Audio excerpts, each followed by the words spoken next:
welcome to our panel about the Italian venture ecosystem. I think DLD Munich is actually a great place to discuss that, as Munich is sometimes considered as the northernmost city of Italy. It's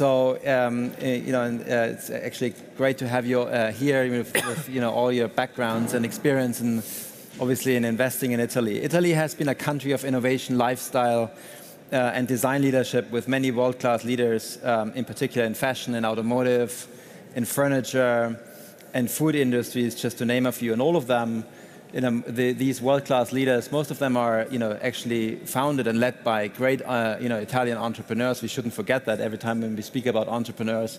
We should also obviously give credit to people who have founded businesses way early in the, rather than just in the digital age. Milan, for example, is one of the front runners. We shouldn't forget that either.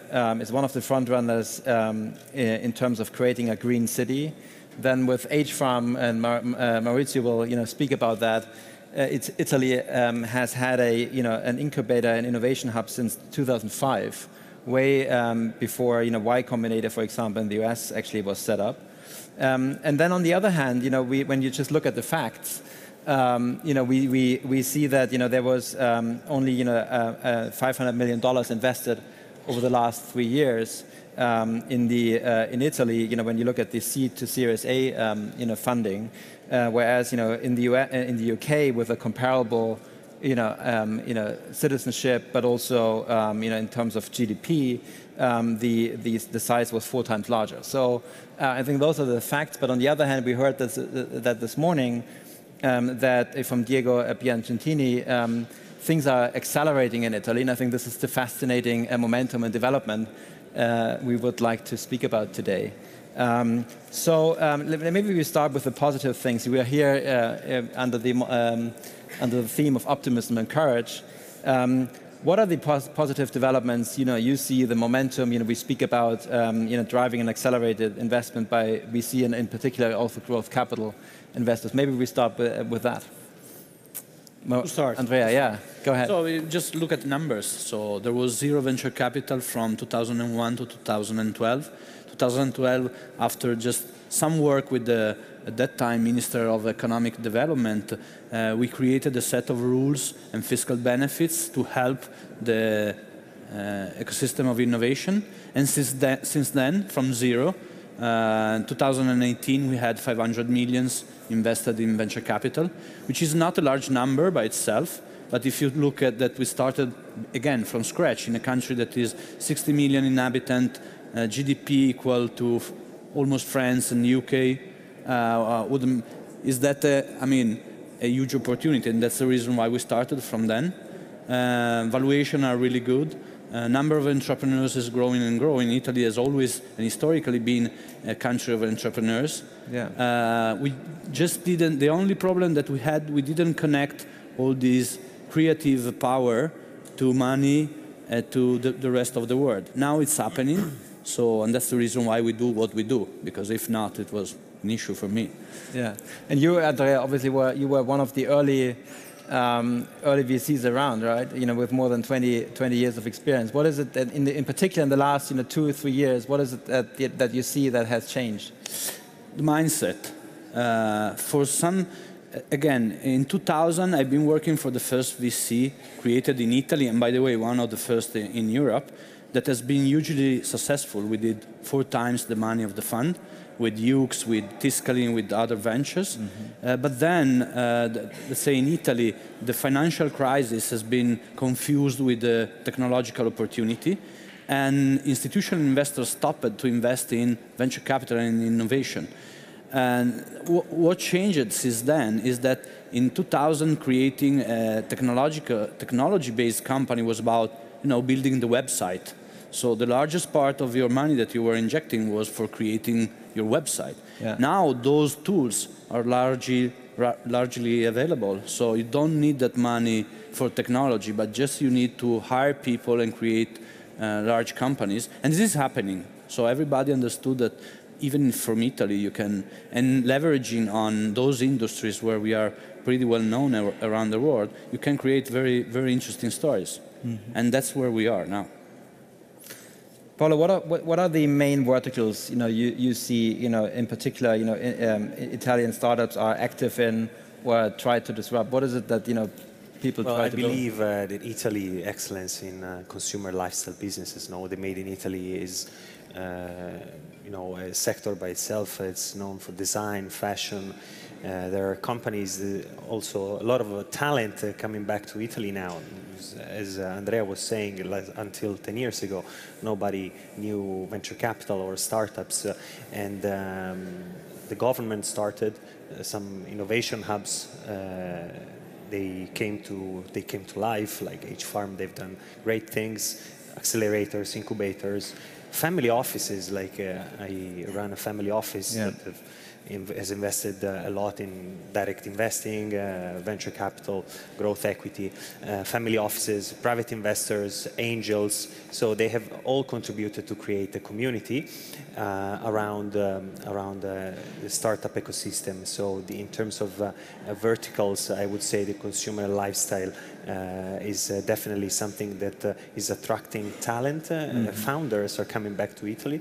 They've gone around the world, as we were saying, making their experience in rocket internet, founding companies in Asia, in the US, or around Europe, and they're coming back with skills, a toolkit, and with the creativity of the Italian innovation, I would say. And so we have great talents, great companies. There are getting founded, and I can name a few. We have shoe companies that are born direct to consumer, for example. So these digitally native vertical brands, that I think there is an environment very, very interesting in Italy for this kind of companies. Yeah. I think in talent is actually a good point. Eddie, you just founded a company in Italy, based in Milan, a software company. And when we spoke about that, in preparation of this panel, you actually made a very good point that you deliberately decided to actually go to Italy because of the talent which is there. Maybe you can just tell us a little bit also your experience in Calabria, etc. I've been getting that question a lot. Like, why did you come to Italy? And not just did I go to Italy, but I went. I'm pretty proud. Not only did I go to Italy, but I went into Italy and then way down to the south of Italy. So just so everyone knows, I'm new to the Italian scene. I was born in Toronto. I'm the product of the diaspora. My parents emigrated from Italy after World War II in the 50s. So I was born in Canada, but raised as though I was, according to the codes of Southern Italian culture. I've been in media for the last 20 years. I've lived in New York for the last 25 years. 2 years ago, when I sat with my co-founder, Paolo, I realized that there was an absolute treasure of talent, coding talent in Italy. I found a hub in southern Italy, in the University of Calabria, in the hometown of my parents, in Cosenza, that was putting out a level of sophisticated and dedicated coding talent, and I had an epiphany.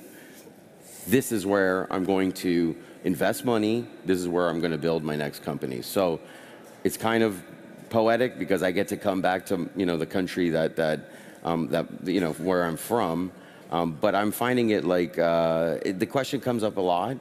And to me, it was self-evident. Like, Italy is a place, it's a culture driven by art and science, right? A very robust tradition of engineering and a robust culture in the arts. That's what good code is. It's a combination of art and science. It's, they bring this, because also they're from Calabria, they want to prove that they can play on the global stage. So, we sat down, for instance, in March and started building an open banking platform. By July, it was certified by IBM, and now we're in the marketplace selling it to Italian banks already. And that's the team that my partner Paolo built and that I financed and supported. Maurizio, you at the, you started your, H Farm in 2005 as an incubator and kind of a hub for entrepreneurs. And at the beginning, as I understand, you focused mainly on domestic domestic, but that has shifted a bit. How do you? What's your experience? Is it more that the fact that we haven't seen that many financing rounds? Is it more a lack of capital or a lack of actually investment opportunities historically? Yeah. Well, so we could rewrite a book because of 2005 and H Farm it's a journey. It's a journey started based on two assumptions: impact of technology and the human generation, the next generation. That together with technology can change everything. So we started to incubate and to make startup. And as Andrea said, the VC community started to be more active right after 2012. And you can imagine, we did over 100 investments. And as all incubators and accelerators, usually they gather and they support the local community. Except of Y Combinator, few accelerators in the world that attract an international community of entrepreneurs, usually you need to rely to your community. And going to your question, there is not a lack of opportunities because Italy is the beauty. All the beauty is around that you mentioned with the food, with everything, is simply the mirror of the quality. We never had a problem to find opportunity. Opportunity in Italy for Italian entrepreneurs are really interesting. There was, because we're still in late, but we're growing double number, there was more luck to get the venture investment and taking the risk at the seed level. And that was the point that up to your fund has been 2013. 2013. So we started and we've been the first promoter to get his fund running because there was a problem after the seed to still have a follow-on local investors to believe in those startups. It was for us really struggling because we invested 140 startups. And then at some point we had to take a few of them outside of the country to find the real follow-on money to really goes on. Fortunately, this is now solving, and we have an increasing investment. And as you mentioned, we have now investors from abroad. But the point is that Italy is a country you need to know it. You really need to be familiar. And for investors from abroad to come in Italy, it's not easy. Yeah. You need to partner with someone to find the good investment. Or you have to be an Italian, yes, like the son of an Italian immigrant. I told you before, it's like you get a pizza. No, pizza is so simple. Everybody want to do the pizza, but the real pizza, you need to be in Italy with that guy who make it so special. It's a pizza, it's some bread. No. Maurizio is making a really good point, and I think Paolo made it too, and Andrea. What I find fascinating about Italy is I'm here not only to build technology to export to the world, right? Fine. I'm finding that there's tremendous opportunity in actually working on existing value chains in this country. The sensual, narrative-based value chains, food, fashion, that are top. Everyone still wants shoes from Italy. I haven't bought a pair of shoes from Portugal, although I love Portuguese shoes, I'll buy them today. But Italian ones, see, exactly. So you have this IP in this country, and if you actually start working in situ, in the country, in the regions, to help the value chains that exist there to unlock trapped value, you have a powerful combination of, yes, we're here for the coding talent, we're going to export that to the rest of the world, but we're going to build a program, we call it Reboot Italy, go across every industry in the country. Right. Reboot, it's a boot, kind of cute branding. She got it. I'm warming the crowd up.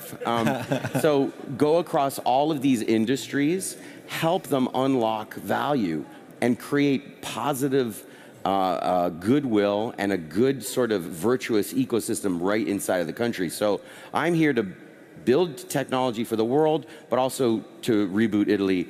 I'm here is Munich, sorry. I mean there, Italy, down the road. This is just exactly the point where Italy can really express something interesting now, because we need to change the angle. We're still looking like to get the startup and the digital in the way which is like in Silicon Valley or in Israel, which is a high-tech industry. The technology is going to become more liquid. So Italy, as in my opinion, also Europe, which is an amazing diversity ecosystem, should rely to those little hubs with expertise. I think the future of Italy, the best is yet to come, but it's especially to invite those entrepreneurs who want to come because they find in Italy some values to do it. It's the same as to be with the money. I want to come to invest there because there are those values. And this is what we've been in late as ecosystem to show up. Yeah. And the Italy is something that we are so good to create the beauty, to do everything, but not so good to promote ourselves correctly in the right way. And to help each other, and to help each other, and to help each other. Because of Campanile. You know, if you're from Cosenza and you can't talk to someone from Catanzaro, it's like, what's the problem? Everybody wants to be the king in his home. Yeah. I'm the king in my home. So, let's put because we come, you know, we got all the kingdom, the little one, so we still want to be this one. So it's difficult, you know, to aggregate. Yeah, little fiefdoms, little sort of duchies, but the power will be connecting them horizontally and unlocking all of the trap value and the sensual goods that the country produces so well. But let's put the entrepreneur, you know, in the center of the discussion for a second. So who is backing them then? You know, we have, obviously there's a lot of, talent there, we have a lot of creativity, there's a lot of ideas. The consumer, I understand, we will talk about that in a second, is also thinking about, very, very, very domestically about, buying products, etc. So how can we back, those entrepreneurs? How do we attract more capital? Also, when you look at the most active, VC funds or, investors in Italy, it's mostly Italian funds, right? So how do we get more? There are so many investors here from all over the world. How do we get them to Italy? Okay, you go, and then I will tell you. Yeah. So again, I'm the outsider coming into Italy. What I've discovered is my diaspora in New York and Toronto. That's where I was born. They're extremely excited by the innovation you guys are doing and the innovation that I'm hopefully joining your family. I have tremendous interest from capital in the US and Canada that want to come into Italy.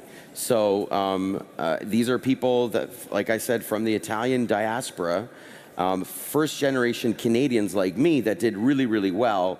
Mostly, I would say, in Canada, in the real estate and the building, the construction community, they made tremendous wealth, and they want to put it to good use back home, as well as in Canada and as well as in America. So I've become a little bit of a conduit to help those people find new opportunities and new businesses. But also corporations are getting more aware about this. Sure. And they are becoming partner, and they should start working with capital,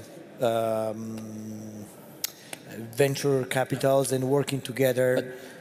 But basically, one of the ways that we can use for attracting money and investors in Italy is just coming here. I mean, if you ask it to anyone 1 year ago or 2 years ago, have you ever been investing or considering to invest in venture capital in Italy? They said, is there venture capital in Italy? It's like, okay, I went to Pisa or Florence. I never been thinking to Italy as a place for investing, because that's our marketing.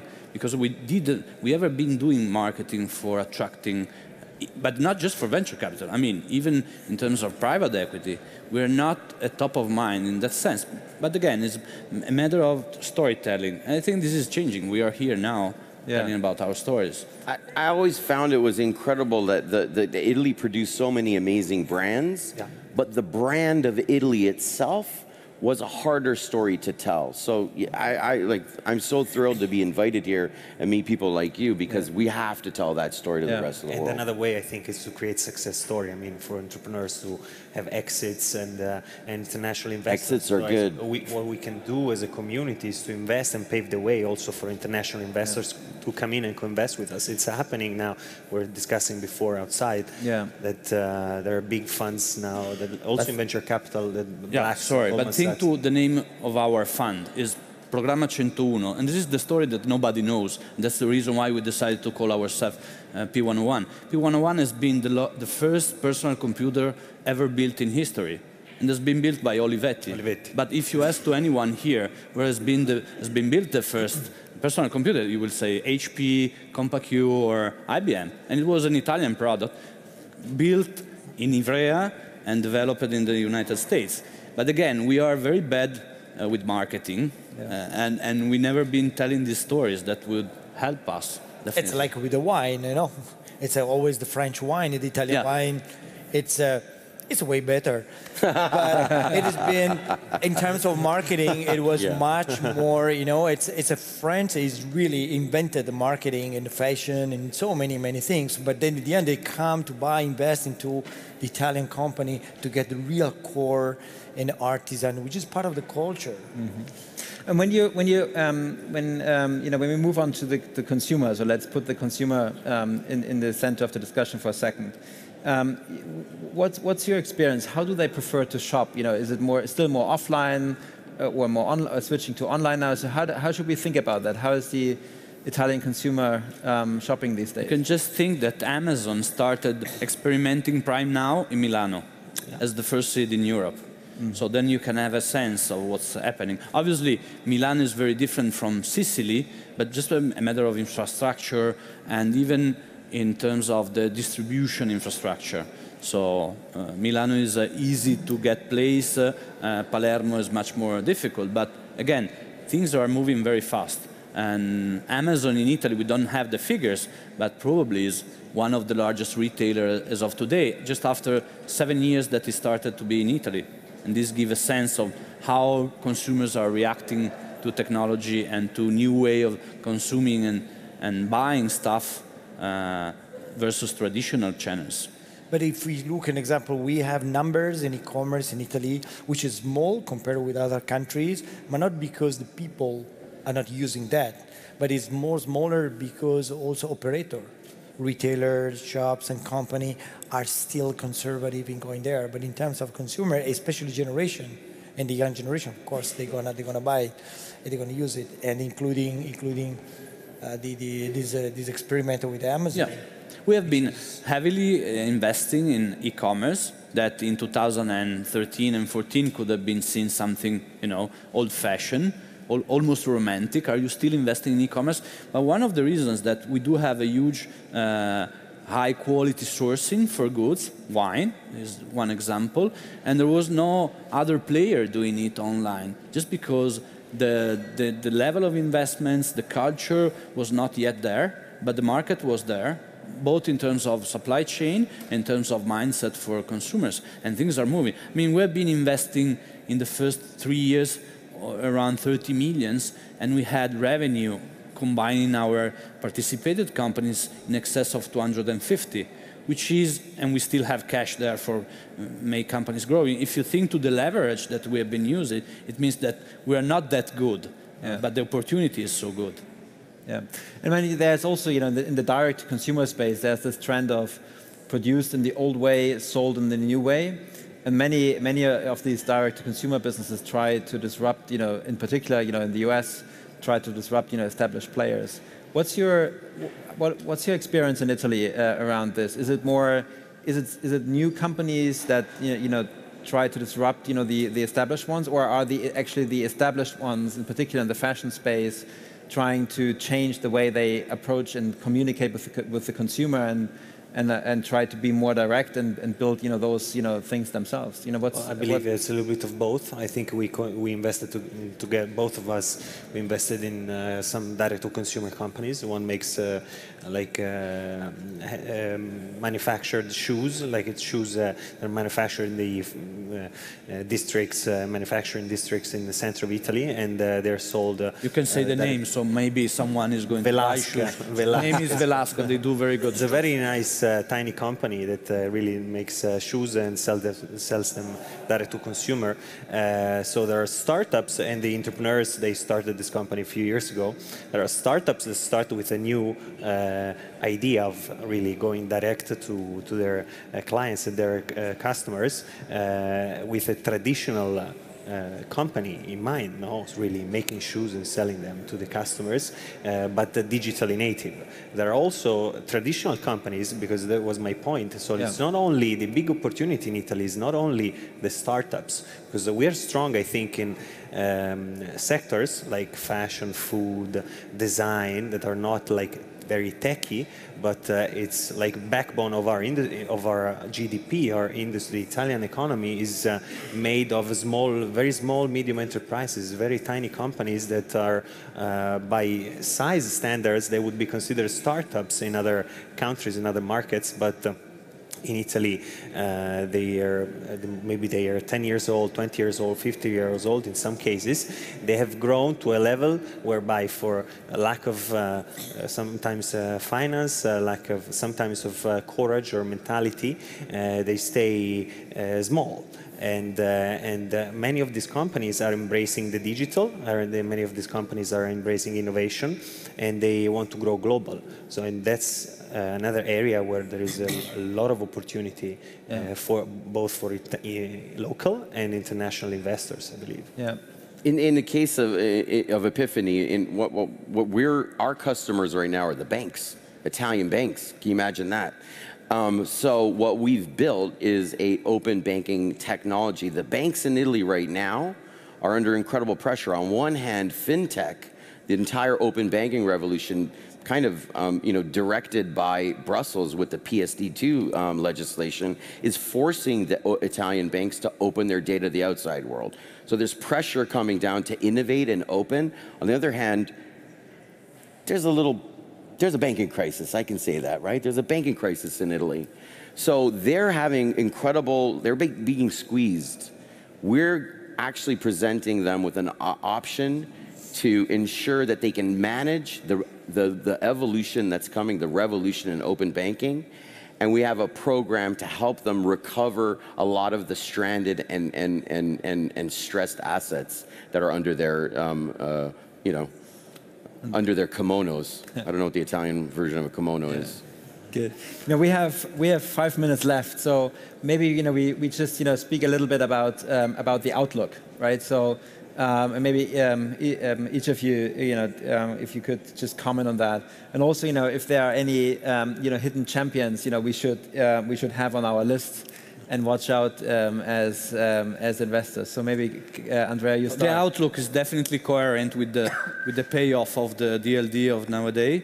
So courage and optimism, and there's no alternative. I mean, courage, because if we were not courageous, we were not doing what we do.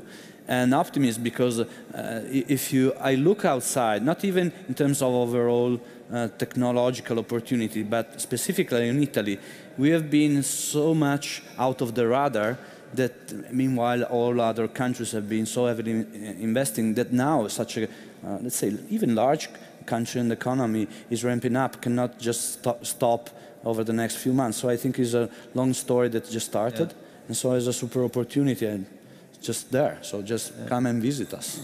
I agree. Yeah, that's DLD Italy. I agree. But where we would fight which city to put it in. We'll discuss that. We don't mind. Ola, what are the hidden champions we should have on our list? we can name a lot of companies we're watching. Again, shoes, fashion, tailor-made suits.